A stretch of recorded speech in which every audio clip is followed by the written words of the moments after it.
शुणु वंदे मातरम जी न कौची आमे ताकू कौ भाषा समालोचना करिबा तार उत्तर कहीं मु खोजी पाऊना। देश जेतबेले आमे पराधीन भारत थिले से समय दुईटी दल जी आंदोलन सब नेतृत्व नौते गोटे हूँ मुस्लिम लीग आ गोटे हूँ जातीय कांग्रेस आमे जाओ कहते जो समय मुस्लिम लीग जिन्नार नेतृत्व रे जो आमर देश स्वाधीन हो नथिला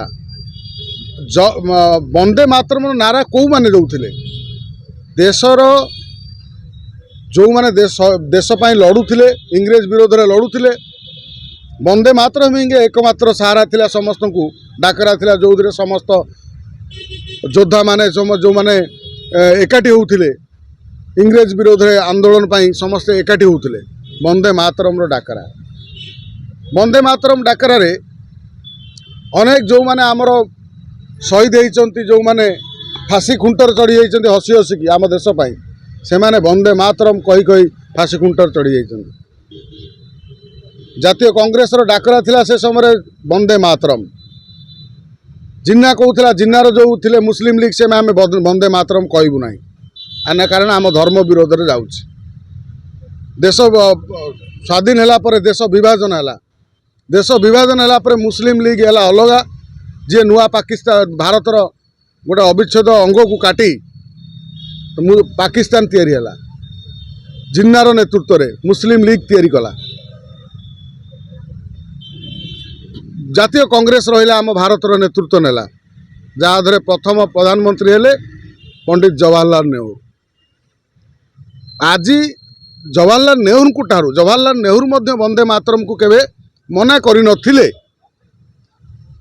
सी अनेक कारणरू से बाबद त्रुटि से समय आलोचना पर्यालोचना होती मात्र जवाहरलाल नेहरू केवे कथा मना करना जे वंदे मातरम कुओ ना बोले वंदे मातरम डाकरा मध्य सी देइचंती मात्र आज कौन देखुं आमे जे जेतबेले जो जिन्नार मुस्लिम लीग दल देश बांटिकी नहीं कि सी सेपट को गला पाकिस्तान तैयारी कला जो माने वंदे मातरम कहू नथिले देश विभाजन पर जो माने एठी रहिले जो मुस्लिम माने देश को भल पाई रहिले भारत को भल पाई रहिले भारतर जति राष्ट्रगान होउची जदि भारतर अखंडता पाई भारतर समस्तंकर गोटे नारा पाई भारत भितर भारतर कौन भारतीयता भारत भितर एकाठी मनोभाव तांको भितर गोटे उद्दीपना जागृत करने जदि वंदे मातरम डाकरा दिया होउची ताले काहे किए दबनी जो माने दबा को चाहूना बा जो राजनीति पार्टी से समय रे जहाँ करुथिला किए मुस्लिम लीग करुथिला वंदे मातरम को विरोध आज आम देशर किसी से भली राजनीति दल वंदे मातरम को विरोध करुचंती से मुस्लिम लीग पार्टी भली दल भली एमाने कौन चाहूँगी कि जिन्ना जमी बांटिकी नहीं गला गोटे पाकिस्तान से भली आउ भारत भितर 5टा पाकिस्तान तैयारी करेंगे। आज भारत और इंडिया है भारत भितर आम देश भितर 2टा देश गोटे हूँ इंडिया गोटे भारत भारत 100 कोटी लोक हेले इंडिया हूँ 40% लोक माने 140 कोटी 40 कोटी लोक इंडिया जाऊ कहते आम संपूर्ण भारतीय 100 कोटींकर जेते सब संपत्ति अच्छी संपूर्ण भारतीय जेते संपत्तिर संपूर्ण 90% 90 भाग इंडिया पाखरे माने 40% लोकों पाखरे अच्छी कौन चाहूँगी जो माने मुस्लिम लीग रो ताल ताल मिलाउछन्ति आज मध्य चिंता कर भारत भितर जदि भारत को भल पाइकी तमें जदि कहूच आम युद्ध करूँ आम सब करूँ शहीद जो मैंने तो होते से गोटे देश तैयारी करदे पाकिस्तान आउ जो मैंने भारत को भल पाइक रहिले से जदि ये वंदे मातरम कहूना आमे ताकू कौन कहवा से चाहूँगी बोध भारत वर्ष आउ गोटे देश तैयारी करने पाकिस्तान तेणु एठी कथा पड़ी वंदे मातरम आम पिला बेलू गाँव पिला बेलू आम स्कूल पाठ पढ़ला बेले वंदे मातरम कहती आज आम विभिन्न सभा समिति देशभक्तिर कथा आसिले आमर स्वाधीनता दिवस आसिले साधारणतंत्र दिवस आसिले आम से ବନ୍ଦେ ମାତରମ୍ କୁହନ୍ତି। ବନ୍ଦେ ମାତରମ୍ ଯିଏ କିଏ ଯିଏ କହୁନି ତାନ ଜାଣ ସିଏ ସେଇ ଜିନ୍ନାର ପାର୍ଟି କ'ଣ ନା ମୁସଲିମ ଲିଗ୍ ପାର୍ଟି ଭଳି ସମାନ। ତେଣୁ ସେମାନେ ଚାହୁଁଛନ୍ତି ଭାରତକୁ ଭାଗ ଭାଗ କରିବା ପାଇଁ। ଯଦି ବନ୍ଦେ ମାତରମ୍ କାହାକୁ ହଜମ ହେଉନି, ବନ୍ଦେ ମାତରମ୍ ଯଦି କହୁନା ଆମେ ବନ୍ଦେ ମାତରମ୍ ଆମ ଧର୍ମରେ ନାହିଁ, ତମ ଧର୍ମରେ ଯେଉଁ ଧର୍ମ କଥା କହିଲେ ସେଇ ଧର୍ମ ଆଧାରରେ ତ ଦେଶ ବିଭାଜନ ହେଲା, ପାକିସ୍ତାନ ତିଆରି ହେଲା। ଭାରତ ଭିତରେ ରହିଛି ଯଦି ନ କହୁଛନ୍ତି ତାହେଲେ ଇଏ ହେଉଛି ଭାରତ ପାଇଁ ଦୁର୍ଭାଗ୍ୟ। ଆଉ ଯେଉଁ ରାଜନୀତି ଦଳ ବିଶେଷ କରି ଟିଏମସି ମମତା ବାନାର୍ଜୀ ଭଳି ଯେଉଁ ଆଞ୍ଚଳିକ ଦଳ ଯଦି ତାଙ୍କର ସେଠି ବନ୍ଦେ ମାତରମ୍ ବିରୋଧ କରୁଛନ୍ତି ତାହେଲେ ମମତା ବାନାର୍ଜୀ ବୋଧେ ଚାହୁଁଛି ଯେ ଭାରତ ବର୍ଷରେ ଆଉ ଗୋଟିଏ ଦେଶ ତିଆରି କରିବା ପାଇଁ। ସେମାନେ କ'ଣ କରୁଛନ୍ତି ଆଜି କଂଗ୍ରେସଠୁ ଅନେକ ମେଣ୍ଟ କରିଥିବା କଂଗ୍ରେସ ସହିତ ଦଳମାନେ ଯେଉଁମାନେ ଆଜି ଜିନ୍ନାର ପାର୍ଟି ସହିତ କ'ଣ ମୁସଲିମ ଲିଗ୍ ସହିତ ମୁସଲିମ ଲିଗ୍ରେ ପରିଣତ ହେବାକୁ ଯାଉଛନ୍ତି। ବନ୍ଦେ ମାତରମ୍ ଡାକରା ଆମେ କାହିଁକି ଦେବାନି? ଏଇଟା ଆମ ଭାରତୀୟଙ୍କ ପାଇଁ ଗର୍ବ ଆଉ ଗୌରବର କଥା। ଆମେ ଯେଉଁ ମାତା ଆମର ଆକାଶ ଭୂମି ମାଟି ଜଳକୁ ଆମେ ପୂଜା କରନ୍ତି। ତେଣୁ ସମ୍ପୂର୍ଣ୍ଣ ଅଖଣ୍ଡ ଭାରତ କହିଲେ ଆମ ଭାରତବର୍ଷ ଆଜି ଯେଉଁଠି ଅଛି ଆମେ ତାଙ୍କୁ ପୂଜା କରୁ। ଯେଉଁ ଦେଶର ରହିବା ଆମେ ସେଇ ଦେଶର ଗୁଣଗାନ କରିବା, ସେ ଦେଶର ମାନେ ଇଏକୁ ଅଖଣ୍ଡତାକୁ ଆମେ ପ୍ରଣାମ କରିବା, ତାକୁ ବନ୍ଦନା କରିବା। ତେଣୁ ଅସୁବିଧା କ'ଣ ଅଛି? ତମେ ଯଦି କହିବ ଭାରତବର୍ଷର ରହିକି ଯେ ଆମେ ବନ୍ଦେ ମାତରମ୍ କହିବୁନୁ, ତମେ କୁହ ନା, କାହିଁକିନା ତମେ ଚାହୁଁଛ ଆଉ ଗୋଟେ ପାକିସ୍ତାନ ତିଆରି କରିବା ପାଇଁ।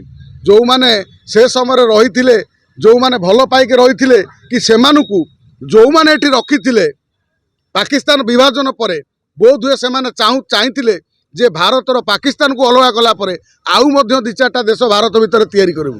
ସେଥିପାଇଁ ସିଏ ବୋଧହୁଏ ଷଡ଼ଯନ୍ତ୍ର କରି ଏମାନଙ୍କୁ ରଖିଥିଲେ ଯେ ଯେତେବେଳେ ଦେଶ ବିଭାଜନ ହେଲା ଧର୍ମ ଆଧାରରେ ସେପଟେ ରହିବେ ଏପଟେ ରହିବେ ହିନ୍ଦୁ, ସେପଟେ ରହିବେ ମୁସଲମାନ। ଯଦି ହିନ୍ଦୁ ମୁସଲମାନ ଏକାଠି ରହିଲେ, ଶିଖ ଇସାଇ ଏକାଠି ରହିଲେ, ତାହେଲେ ବନ୍ଦେ ମାତରମ୍ କହିବାର ଅସୁବିଧା କେଉଁଠି? ଆମେ ଯଦି ବନ୍ଦେ ମାତରମ୍ ନ କହିବା, ଆମ ଦେଶକୁ ସମ୍ମାନ ନ ଦେବା, ଆଜି ସାରା ବିଶ୍ୱରେ କେଉଁ ଦେଶରେ କ'ଣ କ'ଣ ଘଟୁଛି ଆପଣମାନେ ସମସ୍ତେ ଜାଣିଛନ୍ତି। ଭାରତ ସରକାର କଂଗ୍ରେସକୁ କାହିଁକି ଆରୋପ ଲଗାଉଛନ୍ତି? କାହିଁକିନା କଂଗ୍ରେସ ସହିତ ଯେଉଁ ମେଣ୍ଟ ସବୁ ଅଛନ୍ତି, ବିଶେଷ କରି ମମତା ବାନାର୍ଜୀ କହୁଛି ବନ୍ଦେ ମାତରମ୍କୁ ବିରୋଧ କରୁଛି, ସେଥିପାଇଁ କହୁଛନ୍ତି। କିନ୍ତୁ ପ୍ରିୟଙ୍କା ଗାନ୍ଧୀ ମଧ୍ୟ କହିଲେ ବନ୍ଦେ ମାତରମ୍ ଆମେ ଗାଇବୁ, ଆମ କି ସଂସଦରେ ଉଠାଇଲେ ଯେ ବନ୍ଦେ ମାତରମ୍ ଆମ ଅଖଣ୍ଡତା ସହିତ ଜଡ଼ିତ ଅଛି। ତେଣୁ ବନ୍ଦେ ମାତରମ୍ କହିବାର ଅସୁବିଧା କିଛି ନାହିଁ। କଂଗ୍ରେସ ତାକୁ ସଂସଦରେ ସ୍ପଷ୍ଟ କଲାଣି, ଅସୁବିଧା କିଛି ନାହିଁ। ଦେଶରେ ଅନେକ ଆଞ୍ଚଳିକ ଦଳ ମଧ୍ୟ ରହିଛନ୍ତି, କେହି ବିରୋଧ ନ କରୁଛନ୍ତି, ମମତା ବାନାର୍ଜୀ ନାଇଁ ମମତା ବାନାର୍ଜୀ ବିରୋଧ କରୁଛନ୍ତି, ଅଖିଳେଶ ଯାଦବ କରୁଛନ୍ତି, ଅନେକ ଅଛନ୍ତି, କରୁନାହାନ୍ତି କାହିଁକି? ବହୁ ରାଜନୀତି ଦଳ ଅଛନ୍ତି ଯେଉଁମାନେ ଦେଶକୁ ଭାଗ ଭାଗ କରିବାକୁ ଚେଷ୍ଟା କରନ୍ତି, ଦେଶକୁ ନଷ୍ଟ କରିବାକୁ ଚେଷ୍ଟା କରନ୍ତି, ସବୁବେଳେ ପରର ଗୋଲାମୀ ସାଜିବାକୁ ଚାହାନ୍ତି। ସେ ଭାବନ୍ତି ଯେ ଆମେ ସେଇ ଆମେରିକାରେ ଗୋଲାମୀ କରୁଥିବୁ, ବର୍ଷ ବର୍ଷ ଧରି ଆମେରିକା କଠାରେ ଉଠ ବସ ହେଉଥିବୁ। ସେଭଳି ଲୋକ ଆମ ଦେଶରେ ଅଛନ୍ତି। କିନ୍ତୁ ସମସ୍ତେ ଯେଉଁମାନେ ଭାରତର ଅନେକ ମୁସଲମାନ ଭାଇମାନେ ଅଛନ୍ତି ଯେଉଁମାନେ ବନ୍ଦେ ଉତ୍କଳ ଜନନୀ ବନ୍ଦେ ମାତରମ୍ ଗର୍ବର ସହିତ ଗାଆନ୍ତି, ଆଉ ଅନେକ କିଛି ଅଛନ୍ତି ଯେଉଁମାନେ ଏହାକୁ ବିଭ୍ରାନ୍ତ କରନ୍ତି ବନ୍ଦେ ମାତରମ୍ ନାଁରେ।